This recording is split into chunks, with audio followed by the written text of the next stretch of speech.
সংসদে যতদিন পর্যন্ত কথা বলার পরিবেশ থাকবে, জাতির স্বার্থে যতদিন পর্যন্ত থাকার দরকার হবে, তার বাইরে আমরা এক সেকেন্ডও থাকবো না।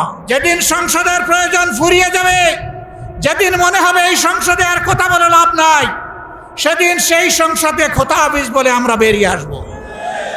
প্রস্তুত থাকুন সেই বিপ্লবের জন্যে। অন্যায়ের সাথে কোনো আপত নয়। নতুন পুরাতন কোনো ফ্যাসিবাদ মানি না। পুরাতন পরিত্যাজ্য, নূতন ঘৃণিত। কোনো ফ্যাসিবাদ মানব না ইনশাআল্লাহ।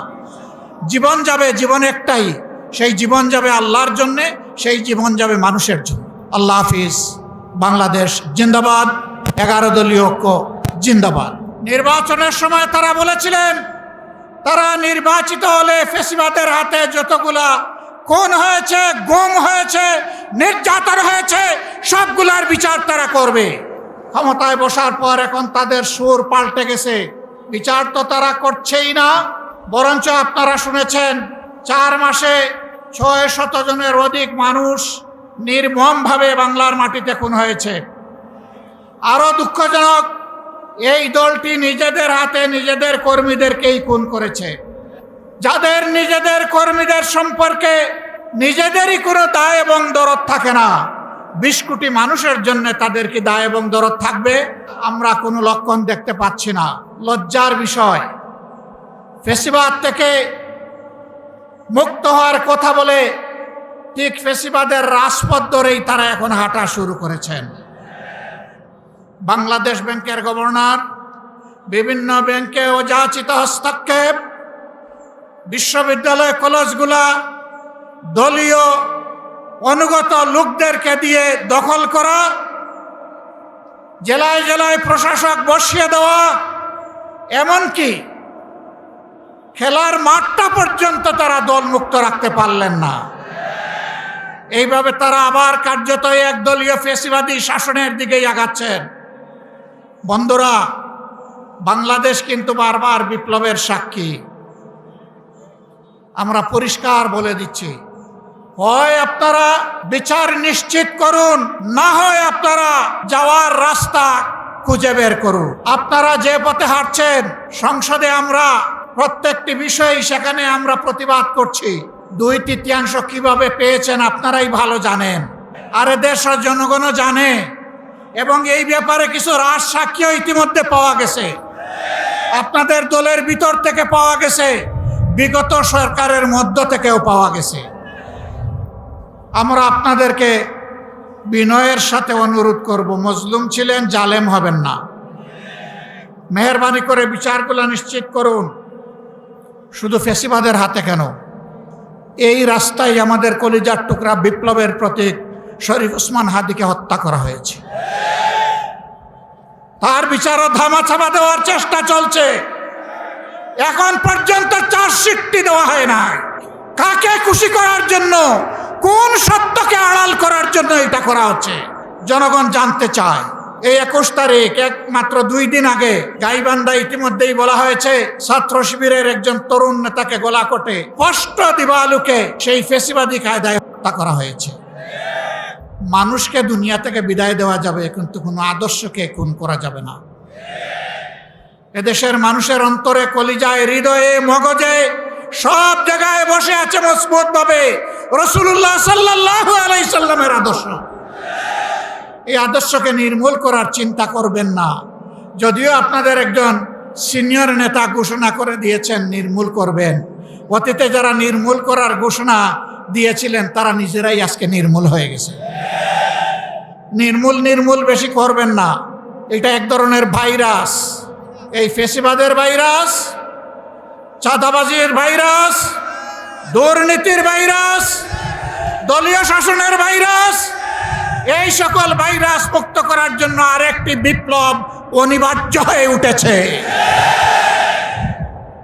সেই বিপ্লবের জন্য আপনারা কি প্রস্তুত? মানুষের জীবন, ইজ্জত এবং সম্পদ, দেশের সীমানার জন্য আরেকবার কি জীবন দেওয়ার জন্য প্রস্তুত আছেন? বন্ধুরা, এই বয়সে আমি এবং আমরা পিছিয়ে থাকবো না, সম্মুখ সারিতে থাকবো। আড়ালে আবদালে নয়, তবুও বাংলাদেশের দিকে কাউকে লাল চোখ দিয়ে তাকাতে দেব না ইনশাআল্লাহ। কোন কালো হাত বাড়ালে সেই হাত গুড়িয়ে দেওয়া হবে। 20 কোটি মানুষের 40 কোটি হাত এই দেশকে পাহারা দেবে ইনশাআল্লাহ। কারো বাবার সাধ্য নাই এ দেশের স্বাধীনতা এবং সার্বভৌমত্ব নিয়ে টানাটানি করা। মহান আল্লাহর উপর ভরসা করে আপনাদেরকে আগামীর সেই বিপ্লবের দাওয়াত আজকে দিয়ে রাখলাম। মাননীয় প্রধানমন্ত্রীর কাছে জানাতে চাই, কয়েকদিন আগে প্রধানমন্ত্রী একটি বক্তব্য দিয়েছিলেন যে আমার যে মেরুদণ্ডটা ভাঙা হয়েছিল, আমি যদি প্রতিশোধ নেই তাহলে কি আমার মেরুদণ্ড পাবো কিনা, তিনি এই বক্তব্যটা রেখেছিলেন। আমি সবিনয়ে মাননীয় প্রধানমন্ত্রীর কাছে জানাতে চাই, এই যে এখানে এতগুলো মানুষ উপস্থিত হয়েছে, যাদেরকে অন্ধকার প্রকোষ্ঠে রাখা হয়েছিল, যাদের বাপকে হলো থানায়, জেলায়, পুরো বাংলাদেশের বিভিন্ন কারাগারে ঘুরানো হয়েছিল, এই মানুষগুলো প্রতিশোধ চায় না, কিন্তু আমরা বিচারে বিশ্বাসী। আমরা বাংলাদেশে বিচার চাই। যদি বিএনপি সরকার বাংলাদেশে আমাদের এই মজলুম মানুষের বিচার করতে সক্ষম না হয়, ইনশাআল্লাহ 11 দলীয় জোট আগামী নির্বাচনে ক্ষমতায় গিয়ে আওয়ামী ফ্যাসিস্ট আমলের সকল গুম, খুন, নির্যাতন এবং জুলুমের বিচার বাংলার মাটিতে করবে ইনশাআল্লাহ। বিচারের দাবিতে আমরা মাঠে ছিলাম, আছি, ভবিষ্যতে থাকব। বিচার নিয়ে আমরা কোনো 1 সেকেন্ডও কোনো কম্প্রোমাইজ করব না। যদি সরকার মনে করে আওয়ামী লীগে ভোট ব্যাংকে যেভাবে একটা সমঝোতা হয়েছে, বিচারের ক্ষেত্রেও সমঝোতা করতে হবে। আমরা বলবো আল্লাহর হস্তে মাপ চাই বিএনপির ভাইয়েরা, আপনারা নির্যাতিত হয়েছেন, বাংলাদেশের সকল মানুষ নির্যাতিত হয়েছে। নির্যাতিত যারা মজলুম আছে, মজলুমদের পক্ষে আল্লাহ আছে, এই মজলুমদের পক্ষে আমরা থাকবো ইনশাআল্লাহ। লাস্ট যে কথাটা, এই যে ইলেকশন হয়েছে, আমিরে জামাত বলেছেন যদি সেই ইলেকশনের রেজাল্টটা মেনে নেওয়া হতো তাহলে বাংলাদেশে একটা গৃহযুদ্ধ হতো। আমরা বাংলাদেশে একটা গৃহযুদ্ধ চাইনি বলেই এই পর্যন্ত আমরা শান্তি এবং শৃঙ্খলার সাথে রয়েছি। নির্বাচন কমিশনে যে কমিশনারগণ নিয়োগ হয়েছিলেন, সেই প্রস্তাবনা আমাদের কাছে এসেছিল, বলেছিল ভাগ বটরা করে অমুক অমুক ব্যক্তিকে বসাতে হবে। সেই সময় আল্লাহর সহায় থাকার কারণে এই সব গোপন সংলাপ আলোচনায় আমরা রাজি হই নাই। বিএনপির অনেক কমিশনার বসানো হয়েছে, বিভিন্ন বিভ্রান্ত আর্মি পার্সনকে সেখানে বসানো হয়েছে, তারা নির্বাচনে হলে ইঞ্জিনিয়ারিং করেছে।